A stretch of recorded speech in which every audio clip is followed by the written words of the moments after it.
The broadcast is now starting. All attendees are in listen-only mode. Thank you. I will call this a special meeting of the Maricopa County Board of Supervisors to order Wednesday, February 18th, 2026.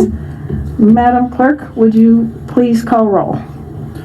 Thank you, Madam Chair. Supervisor Gallardo? Here. Vice Chair Lesko? Here. Supervisor Galvin? Here. Supervisor Stewart is joining us remotely. Supervisor Stewart? Here. And Chair Brophy McGee? Here. So all board members are in attendance, and I'm very glad to see everyone here today. If I could briefly present the rules of decorum.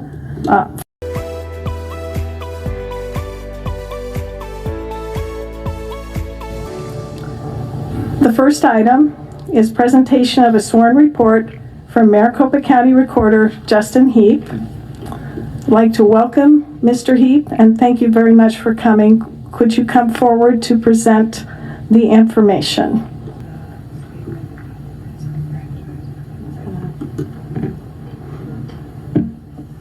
May I ask, Mr. Heap, that you introduce yourself so the audience attending online and here can figure out who's who, and also your staff, please. There you go. Got it? I am Recorder Justin Heap. To my right is my Chief Deputy, Jeff Mason, and to my left is my legal counsel, what was your name again? No, I'm just kidding, James Rogers. Oh, okay. Thank you very much, Mr. Heap. Now, Mr. Heap, the board will not be compelling you first of all, in relation to the presentation of information and testimony, Madam Clerk. Madam Chair, if I may step down. Please.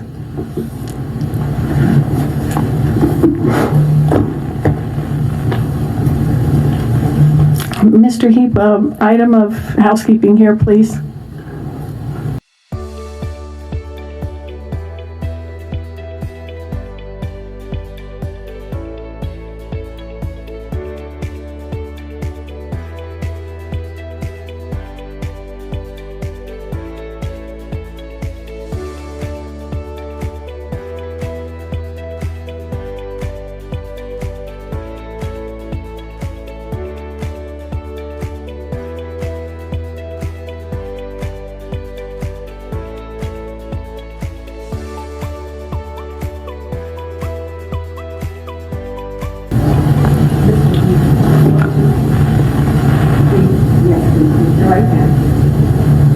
Do you solemnly swear that the evidence will be the truth, the whole truth, and nothing but the truth? I do.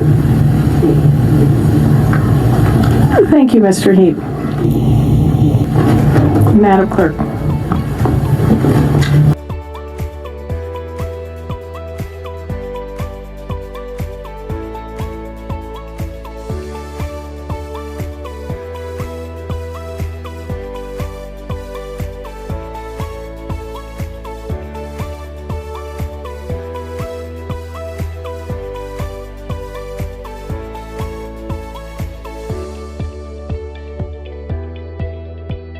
Make a motion that we declare that we've received this report from Recorder Heap and that the recorder has fulfilled his official duties as regard to the request made pursuant to ARS 11-253.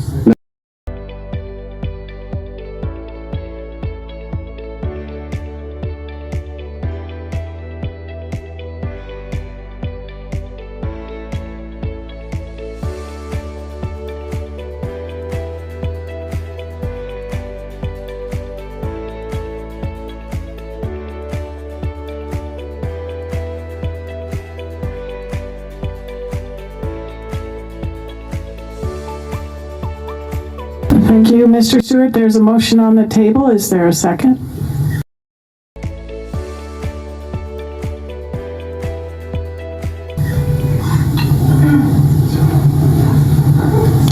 The motion dies for lack of a second.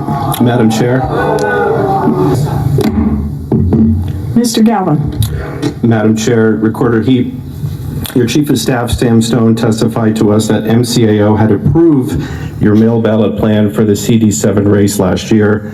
County Attorney Rachel Mitchell has denied that. Then Sam Stone told the court that he had told MCAO about the plan by sending them his written election plan.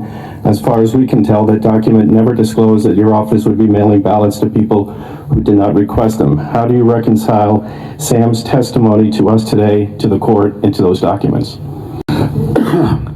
Well, thank you, Madam Chair, Supervisor Galvin. I appreciate you asking this to give some clarification on what happened in this case. This issue came about because we were running our first election. It was the CD7 election.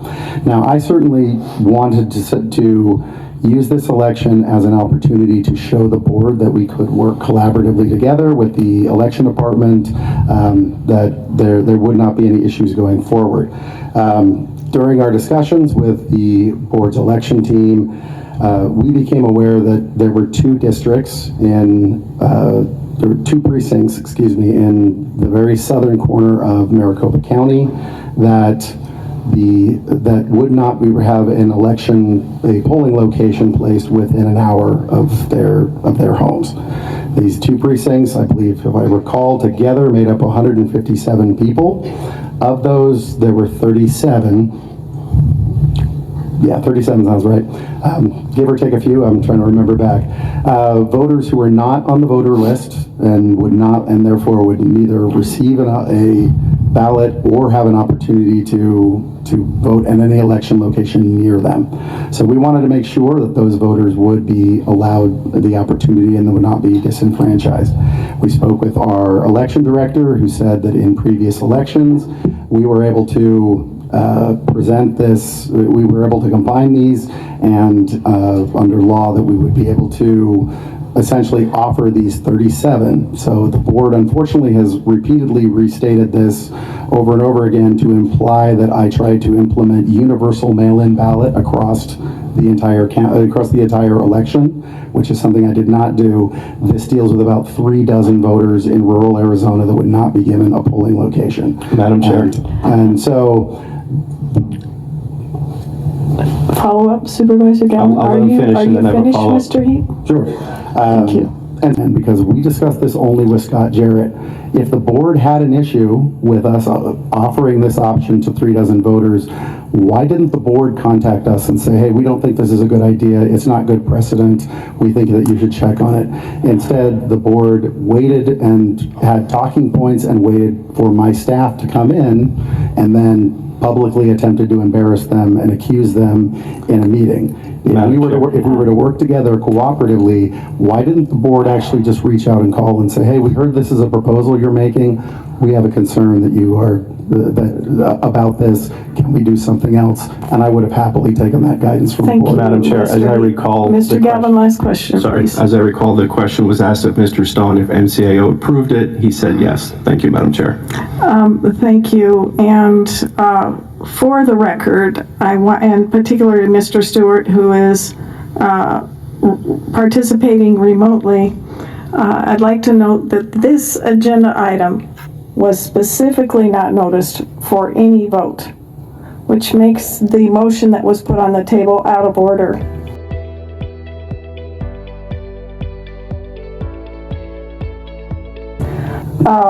It was simply to receive a report.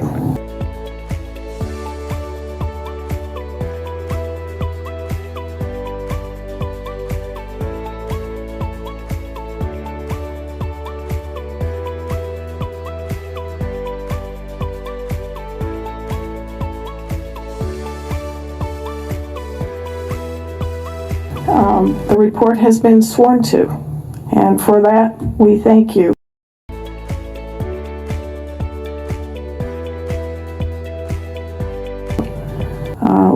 Mr. Heap, we appreciate your coming.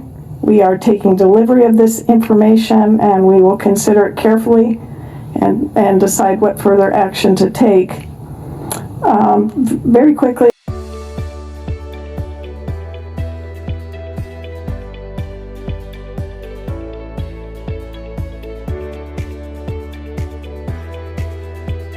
Very quickly, as a follow-up question, may I please extend an invitation on behalf of the board to meet with us voluntarily at a date in the near future to follow up on board members' review of this information and ask questions. You can extend it. I guess I will consider it when we get the invitation. So that was a maybe, sir? Yes, maybe. Okay. For a year, we've been trying to get answers, and we're pleased we now have these documents to review. We have a maybe to come back together voluntarily, not through compelled testimony, and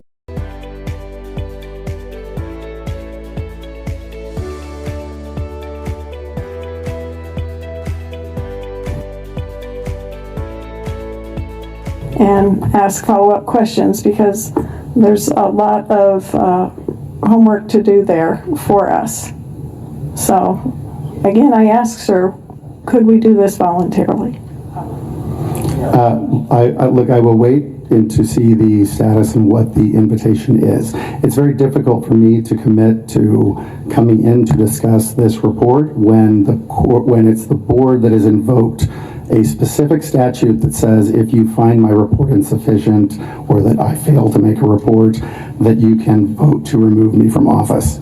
I believe that's an unconstitutional action. I'm loath to then say, well, let's come back to another meeting and discuss this. Yes. If at that other meeting, what if the board at that point determines that my report is insufficient? Do you intend to take a vote on my removal? I will wait until to see what the board does and what the request is and under what spirit we're going to be discussing it. I think if it's a reasonable request, we'll accept it. Well, I am working to establish enough of a relationship on behalf of the board so that your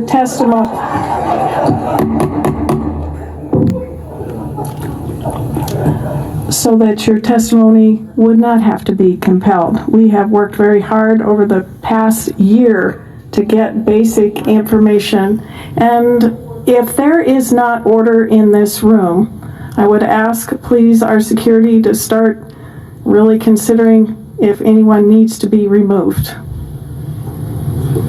Thank you for your decorum. So we will take, following this testimony, sworn testimony from Mr. Heap, we will take a 5-minute recess and proceed to the next agenda item. Thank you, sir.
But as the Speaker of the House, you have enormous power. You can do anything you want. Absolutely. They wrote that to expel her that day. Alex and I were fighting against it when we found out that they were. Well, I'm glad you did. Do you realize that they asked me to make the motion to expel her? And I said, F you. I said, I'm not doing that. I said, why don't you get a Democrat to do that? And they said, we're not going to have a Democrat do it. I said, then we're not doing it. And then when I came out, and was texting everybody during prayer that this is what's going down right now. I just left the speaker's office. Then we did pledge. Then I grabbed Alex and said, "You're coming with me." Who sits with me next to me? I said, "You're coming in with me with the speaker because we got to stop this." And we went back into the speaker's office, and it was a heated argument about not doing it. And they continue to say we're doing it. So Ben Toma abused his power. And they never talked to the whole caucus either. You know that? So he abused his power. Do you know that they talked to 29 Democrats before they even talked to 31 Republicans? What is your thought about Ben Toma abusing his power as the Speaker of the I don't know if you're abusing power because he has the power to do whatever he wants. If a motion to expel Liz right after the election hearing, and if 40 members voted for it, she's gone. Right. So he's not abusing his power. He's using his power, but he's putting a vote on the board. Do you really? So I see that Toma's abused his power. But why are they attacking Toma? Why are they attacking me? I dragged out 6 weeks to try to save her, and I'm the bad guy. I went into Toma's office when I found out they're expelling her and said, "We need to stop this." So, he's using his power. Isn't that abuse of the power? I know. That's abuse. I said, why do you think I was fighting him?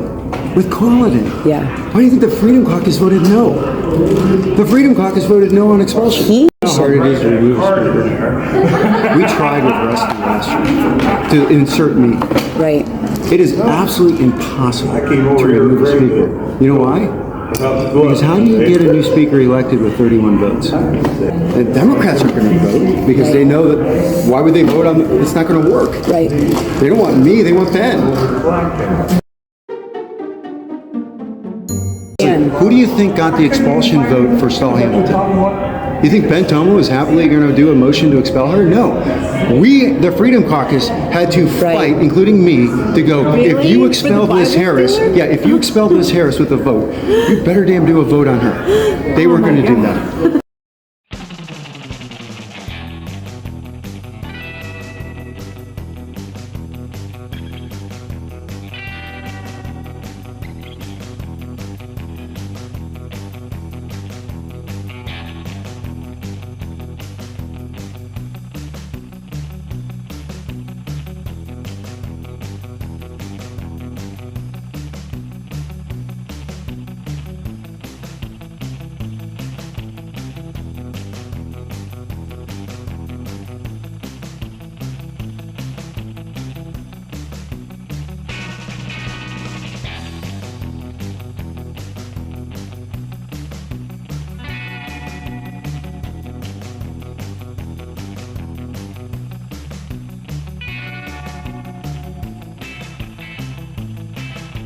In the rule of law, go to court, challenge the results, show the judge how the election law was not followed.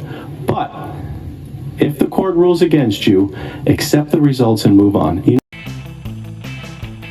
Oh, say, can you see by the dawn's early light what so proudly we hailed at the twilight's last gleaming, whose broad stripes and bright stars